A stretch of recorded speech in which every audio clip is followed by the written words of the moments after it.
L'une des expériences les plus intéressantes que j'ai pu mener moi-même, une simple petite anecdote, vient des 5 années pendant lesquelles j'ai enseigné dans une université américaine, Temple University au Japon. Chaque année, pas chaque semestre, mais chaque année, j'enseignais un cours de politique européenne. Je pouvais l'aborder comme je le souhaitais. J'ai consacré un cours entier au modèle suisse de démocratie directe, parce qu'il constitue l'une des principales exceptions parmi les systèmes démocratiques. Il ne permet pas seulement une participation populaire directe, mais donne à la population la capacité de s'imposer dans le processus. Je peux rédiger un article de la Constitution et, si je réunis 100 000 signatures en 18 mois, il doit faire l'objet d'un référendum obligatoire. Nous pouvons imposer une modification de la Constitution si nous obtenons suffisamment de soutien dans la population, et le référendum devient alors obligatoire.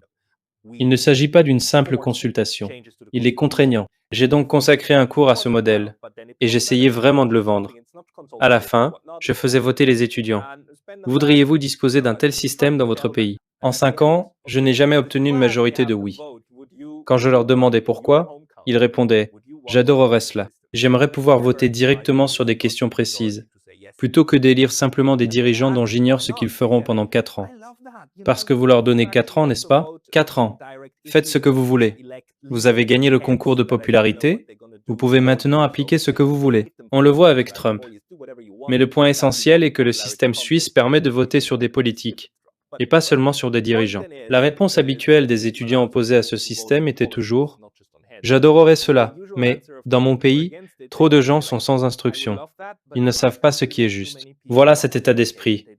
C'est celui des élites, notamment des jeunes élites. Elles sont bien éduquées, donc elles savent ce qui est bon. Tous les autres voteront mal. Elles ne comprennent pas la démocratie. La démocratie ne consiste pas à déterminer ce qui est juste ou faux. Elle consiste à demander: qu'est-ce que vous voulez? Vous voulez de la fraise ou de la framboise? Il ne s'agit pas de savoir laquelle est la bonne réponse, mais laquelle vous voulez. Personne n'a jamais dit qu'en démocratie, il fallait bien voter. Cela va à l'encontre de tout l'esprit démocratique. Mais c'est précisément l'idée qui domine dans les cercles d'élite. Les autres seraient trop stupides pour savoir ce qui est bon pour eux. Nous devons donc le leur dire. Pourquoi ne pas créer un système appelé méritocratie, dans lequel, comme par hasard, nous nous trouvons au sommet parce que nous savons ce qui est bon pour eux? Et s'ils ne veulent pas aller combattre les Russes, nous les y obligerons, parce que c'est le bon côté de l'histoire, et parce que je suis Churchill. C'est encore pire que cela. Ils considèrent que les gens sont stupides et qu'ils ne devraient ni voter ni donner leur avis.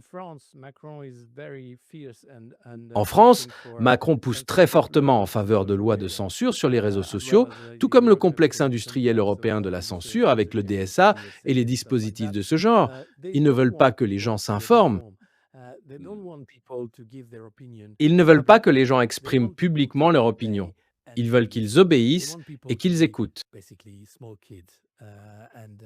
Ils veulent les traiter comme de petits enfants, pas des enfants intelligents, des enfants stupides. C'est complètement fou que des élus...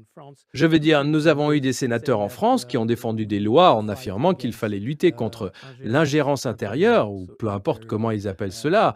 C'est de la folie. C'est Goebbels à la lettre. Et pourtant, ces gens font cela en prétendant protéger la démocratie.